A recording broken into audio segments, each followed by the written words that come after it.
Chuck Norris, you mentioned that you've trained a lot of black belts who were in Russia. You're actually quite a big star in Russia. Why is that? Well, you know, amazingly, about 3 years ago, I got invited over there to go to a kickboxing event in Moscow.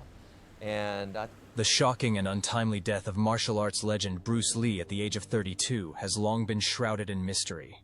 For decades, Chuck Norris, his close friend and fellow martial artist, kept silent about the circumstances surrounding the tragedy. Now, Norris breaks his silence with shocking revelations that challenge everything we thought we knew. Was Lee's passing a tragic accident, or does a darker secret lie hidden? Join us as we delve into Chuck Norris's revelations, uncovering the startling truth behind Bruce Lee's final moments. The unlikely friendship. In the late 1960s, two rising stars in the martial arts world, Bruce Lee and Chuck Norris, crossed paths at a pivotal moment in their careers.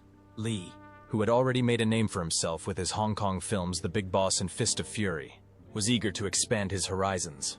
Norris, on the other hand, was a world champion in karate, having won numerous tournaments and titles across the United States and beyond. Their first encounter took place at the All-American Karate Open Championship in 1967, held at the Grand Madison Square Garden in New York City. Norris emerged victorious in the competition, showcasing his exceptional skills and technique. But it was Lee's dazzling martial arts demonstration that caught Norris's eye. Impressed by each other's abilities, the two martial artists met backstage after the event, engaging in a lively discussion about fighting styles and philosophies. As they delved deeper into their conversation, Lee and Norris discovered a shared passion for the art of combat. They recognized in each other a kindred spirit, someone who understood the dedication and discipline required to excel in their chosen field. That's when they made a decision that would change the course of their lives and the martial arts world forever.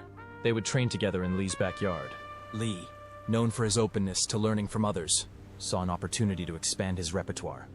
Norris, with his expertise in high kicks, convinced Lee to explore techniques that reached above the waist. Prior to their training sessions, Lee had subscribed to the belief that a martial artist should never kick higher than the waist. However, Norris demonstrated the importance of versatility, showing Lee how an opponent's unguarded head could be a prime target. Recognizing the wisdom in Norris's approach, Lee embraced this new perspective and incorporated it into his own style. As they trained together in Lee's backyard, nestled in the heart of Los Angeles, an incredible transformation took place. Lee, already renowned for his speed and power, began to refine his high kicks under Norris's guidance.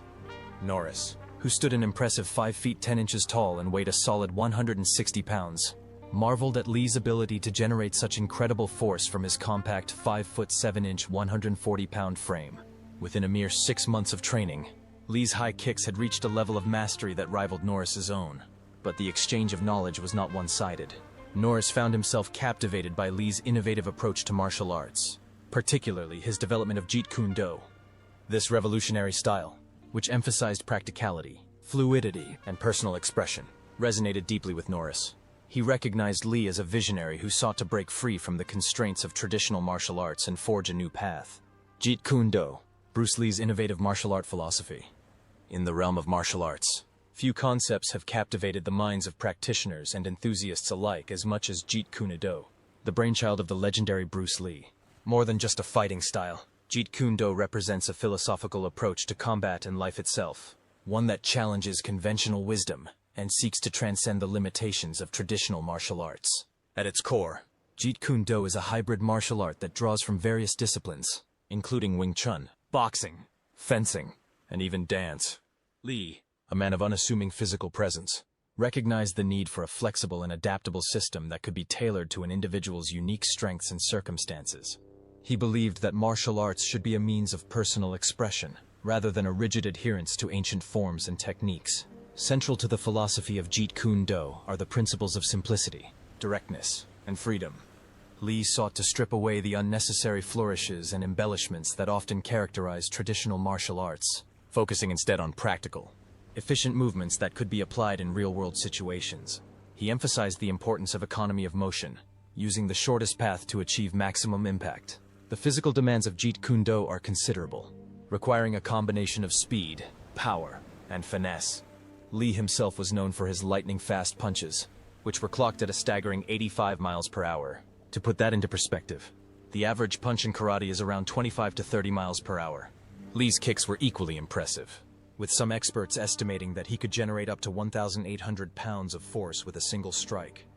The Way of the Dragon. Lee and Norris's iconic collaboration. In 1972, the worlds of martial arts and cinema collided in spectacular fashion with the release of Way of the Dragon, a film that would go down in history as one of the greatest collaborations between two legendary figures, Bruce Lee and Chuck Norris.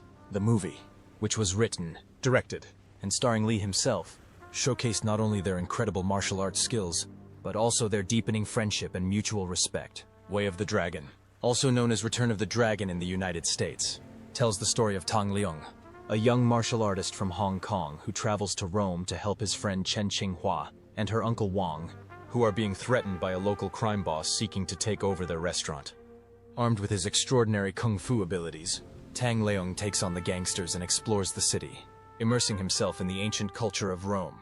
With a budget of just $130,000, a mere fraction of what Hollywood productions typically cost at the time, Lee and his team managed to create a cinematic masterpiece that would go on to gross over $130 million worldwide. It was a staggering achievement, making Way of the Dragon the highest-grossing film in Hong Kong in 1972 and cementing its place as one of the most successful martial arts films of all time. Central to the film's enduring appeal is the iconic fight scene between Lee and Norris, which takes place in the historic Colosseum in Rome. The scene, meticulously choreographed by Lee himself, is a masterclass in martial arts cinema, showcasing the contrasting styles and philosophies of the two fighters. Lee, with his lightning-fast moves and fluid grace, embodies the principles of his Jeet Kune Do, while Norris, with his powerful kicks and unshakable determination, represents the more traditional Tang Soo Do style. The fight, which lasted a full 10 minutes and 14 seconds, reflected the dedication and skill of both men. Lee and Norris, who stood at 5 feet 7 inches and 140 pounds and 5 feet 10 inches and 180 pounds respectively, performed all of their own stunts, and fought with a level of intensity and realism that had rarely been seen on screen before. The scene required 3 grueling days to film, with both men sustaining numerous bruises and injuries in the process. For Norris, the film was a turning point in his career, leading to a string of successful action movies in the 1970s and 80s, including Good Guys Wear Black and The Delta Force. But more than that, it cemented his friendship with Lee and his place in martial arts history. Years later, Norris would reflect on the experience of working with Lee, describing him as a phenomenon and a genius who had a profound impact on his life and career. Chuck Norris's shocking theory about Bruce Lee's death for decades. The untimely and tragic death of martial arts legend Bruce Lee has been shrouded in mystery and speculation. But in recent years, a new theory has emerged, one that comes from a surprising source. Lee's close friend and fellow martial artist Chuck Norris. In a shocking revelation, Norris has shed light on the circumstances that he believes led to Lee's demise, painting a picture of a man driven to the brink by his own relentless pursuit of perfection. The story begins in 1968, when Lee suffered a devastating injury that would change the course of his life.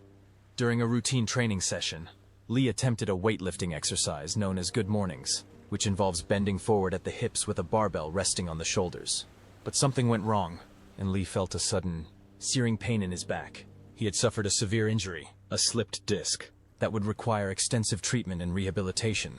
For Lee, the injury was a crushing blow. He was a man who prided himself on his physical prowess and his ability to push his body to the limits. But now, he found himself in a hospital bed, facing the possibility that he might never walk again. It was a fate that Lee, with his indomitable spirit, refused to accept. Against his doctor's advice, Lee threw himself into his rehabilitation with the same intensity that he brought to his martial arts training. He subjected himself to grueling workouts and painful physical therapy sessions, pushing through the agony in his quest to regain his strength and mobility. And to help manage the pain, he began taking medication, a decision that would have far-reaching consequences. But Lee's recovery was not just a physical battle. It was also a mental and emotional one. For a man who had built his life and career around his body, the injury was a devastating setback. He became irritable and short-tempered, lashing out at those around him as he grappled with his own frustration and despair.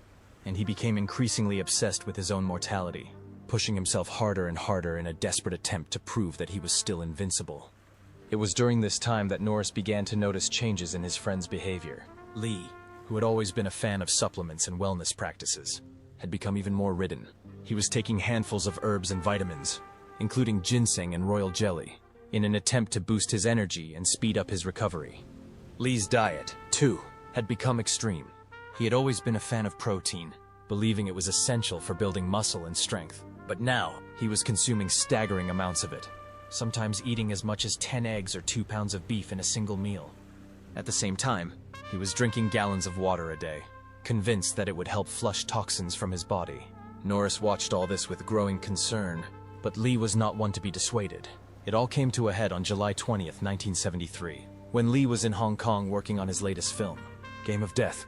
He had been complaining of headaches and dizziness, but he brushed them off as the price of his intense training regimen. But then, while resting in the apartment of his colleague Betty Ting Pei, he suddenly collapsed. He was rushed to the hospital, but it was too late. Bruce Lee, the man who had seemed invincible, was dead at the age of just 32. The official cause of death was listed as cerebral edema, a swelling of the brain that can be caused by a variety of factors. But for Norris, the truth was more complicated than that. He believed that it was the combination of Lee's medications, his excessive supplementation, and his extreme hydration that had ultimately proved fatal. In Norris' view, Lee's body had simply been pushed too far, and the strain had finally caught up with him. It is a theory that has been met with skepticism by some, but for those who knew Lee best, it rings true. They remember him as a man of incredible drive and determination, a man who would stop at nothing to achieve his goals. But they also remember the price that he paid for that determination, the toll that it took on his body and his mind. The heat stroke theory. In the decades since Bruce Lee's untimely death in 1973, fans and experts alike have grappled with the question of what could have caused the sudden and tragic loss of one of the world's most iconic martial artists. The official cause of death, listed as cerebral edema, has long been the subject of speculation and debate. But in recent years, a new theory has emerged, one that offers a compelling alternative explanation for Lee's passing. The theory, put forth by Lee's biographer Matthew Polly in his book Bruce Lee, A Life, suggests that the true cause of Lee's death may have been heat stroke rather than cerebral edema. Drawing on extensive research and interviews with those who knew Lee best, Polly presents a compelling case for this alternative explanation, one that sheds new light on the final days of the martial arts legend. At the heart of Polly's theory is the fact that Lee had undergone a controversial operation just a few years before his death to remove his sweat glands. The procedure, which was done for cosmetic reasons to prevent Lee from sweating on camera, had a profound impact on his body's ability to regulate its own temperature. Without the ability to sweat, Lee was at a much higher risk of overheating, especially in the hot and humid climate of Hong Kong where he was living and working at the time. This risk was compounded by Lee's intense training regimen, which often involved hours of strenuous exercise in the heat. Polly points to an incident that occurred just a few months before Lee's death, in which the martial artist collapsed during a dubbing session for the film Enter the Dragon. At the time, doctors diagnosed Lee with cerebral edema, but Polly suggests it may have actually been an early warning sign of heat stroke. On the day of his death, Lee was in Hong Kong working on his latest film project, Game of Death. The temperature that day was a sweltering 90 degrees Fahrenheit, with humidity levels that made it feel even hotter. Lee had been complaining of headaches and dizziness, but had brushed them off as the price of his intense training regimen. According to Polly's theory, it was the combination of the heat, Lee's lack of sweat glands, and his use of painkillers and tranquilizers that ultimately proved fatal. Lee had taken a pill containing aspirin and meprobamate, a common tranquilizer, before lying down to rest in the apartment of his colleague Betty Ting Pei. But instead of providing relief, the medication may have actually masked the symptoms of heat stroke, making it harder for Lee to recognize the danger he was in. As Lee lay in bed, his body temperature continued to rise, putting increasing strain on his organs and his brain. By the time he was spotted and rushed to hospital, it was too late. Despite doctors' best efforts, Lee slipped into a coma and died shortly thereafter. Polly's theory has been met with both praise and skepticism from experts in the field. Some have hailed it as a groundbreaking new explanation for Lee's death, one that finally provides closure for fans and admirers who have long wondered about the true cause of his passing. Others have criticized it as speculative and lacking hard evidence. The triads theory. In the years since Bruce Lee's sudden and tragic death, countless theories have emerged attempting to explain the mysterious circumstances surrounding his untimely demise. While the official cause of death was listed as cerebral edema, many have speculated that there may have been more sinister forces at work, including the possibility that Lee was the victim of foul play at the hands of one of Hong Kong's most notorious criminal organizations, the Triads. The Triads, also known as the Chinese Mafia, have a long and storied history in Hong Kong and throughout Southeast Asia, known for their involvement in illegal activities such as drug trafficking, prostitution, and gambling. The Triads have also been linked to numerous high-profile murders and assassinations over the years, often targeting those who threaten their power and influence. According to some theories, Bruce Lee may have been one such target. As a rising star in the world of martial arts and entertainment, Lee had become a cultural icon and a symbol of Chinese pride and identity. His films, which often featured themes of rebellion against oppression and corruption, had struck a chord with audiences around the world, and his growing fame and influence had made him a force to be reckoned with in Hong Kong and beyond. But Lee's success had also made him a target for those who saw him as a threat to their own power and control. Some have speculated that the triads, who had long held sway over the Hong Kong film industry, may have seen Lee as a challenger to their dominance, and may have sought to eliminate him as a way of maintaining their grip on the business. Others have suggested that Lee may have run afoul of the triads in more personal ways. As a vocal critic of corruption and injustice, Lee had never been one to shy away from speaking his mind, even when it meant making enemies in high places. Some have speculated that he may have offended or angered members of the triads through his outspoken views, or his refusal to bow to their demands. There is also the matter of Lee's alleged refusal to pay protection money to the triads, a common practice among businesses and individuals in Hong Kong at the time. As a successful actor and producer, Lee would have been a prime target for extortion by the triads, and his refusal to comply with their demands may have made him a marked man in their eyes. But perhaps the most chilling theory surrounding Lee's death and the triads involves the use of a mysterious and deadly martial arts technique known as dim mak, or the death touch. According to legend, dim mak is a strike that targets specific pressure points on the body, causing delayed but lethal damage to the internal organs and systems. Some have speculated that the triads may have employed a master of this technique to strike Lee down, either as a warning to others who might challenge their power, or as a way of eliminating a threat to their interests. Despite the many rumors and allegations that have swirled around the case over the years, no one has ever been charged or convicted in connection with Lee's passing, and the true circumstances surrounding his death may never be fully known. The Lee family curse, a haunting legacy of tragedy and superstition. The sudden and tragic deaths of Bruce Lee and his son Brandon, both at the peak of their careers and both under mysterious circumstances, have long been the subject of speculation and rumor among fans and admirers of the iconic martial arts family. But for some, the true explanation for these untimely losses lies not in the realm of the physical, but in the spiritual, in the form of an ancient and powerful curse that is said to have haunted the Lee family for generations. The origins of the Lee family curse are shrouded in mystery and legend, with some tracing its roots back to the Tang dynasty in ancient China, more than 1,000 years ago. According to one version of the story, a powerful warlord named Li Ke-yong had a falling out with the emperor and was forced to flee for his life, taking his family with him. In his haste to escape, Li is said to have angered a powerful sorcerer, who placed a curse on the family, vowing that no male descendant would ever live past the age of 18. Another version of the legend holds that the curse originated even earlier, during the Song dynasty, when a corrupt magistrate named Li Shimian was executed for his crimes. Before his death, Li is said to have cursed his own family, condemning them to suffer the same fate as he had, to die young and leave no male heirs to carry on the family name. Regardless of its origins, the idea of a family curse has long been a part of Chinese folklore and superstition, particularly among the wealthy and powerful. In a culture where ancestors are revered and family lineage is everything, the idea of a curse that could wipe out an entire bloodline was a terrifying prospect, one that could strike fear into the hearts of even the most powerful clans. For the Li family, the curse seemed to manifest itself in a string of tragic and untimely deaths that stretched back generations. According to some accounts, Bruce Lee's grandfather and great-grandfather both died young, as did his father, who passed away when Bruce was just a child. Bruce himself was said to have been born in the year of the dragon and the hour of the dragon, a highly auspicious time that was believed to mark him as a powerful and potentially dangerous figure. As Bruce grew older and began to make a name for himself in the world of martial arts and entertainment, rumors of the family curse began to circulate once again. Some whispered that Bruce was tempting fate by pursuing a career in the public eye, and that his success and fame would only serve to anger the spirits that had long haunted his family. When Bruce died, suddenly many saw it as a confirmation of the curse's power. The official cause of death was listed as cerebral edema, but for those who believed in the curse, there was no doubt that Bruce had fallen victim to the same dark forces that had claimed his ancestors. Brandon Lee's tragic death, a second generation struck by misfortune, the legacy of Bruce Lee, the legendary martial artist and cultural icon, seemed destined to continue through his son Brandon, who shared his father's passion for the arts and followed in his footsteps. Brandon grew up in the shadow of his father's fame, but he emerged as a talented actor and martial artist in his own right. Under the guidance of his father's friend and collaborator Chuck Norris, Brandon honed his skills in martial arts and acting.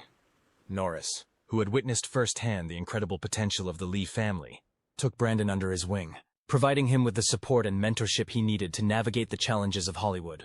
But despite his promising career and the support of his family and friends, Brandon's life was cut tragically short. On March 31st, 1993, while filming a scene for the movie The Crow, Brandon was accidentally shot with a prop gun that had been improperly loaded with live ammunition. He was rushed to the hospital, but died shortly thereafter, at the age of just 28. The shock and grief that followed Brandon's death were compounded by the eerie similarities to his father's untimely passing.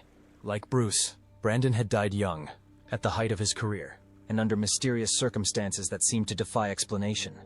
For those who believed in the Lee family curse, Brandon's death was a chilling confirmation of the dark forces that had haunted the family for generations. Theories abound as to the true cause of Brandon's death, with some pointing to the curse as the culprit, while others speculated about negligence on the part of the film crew or even foul play.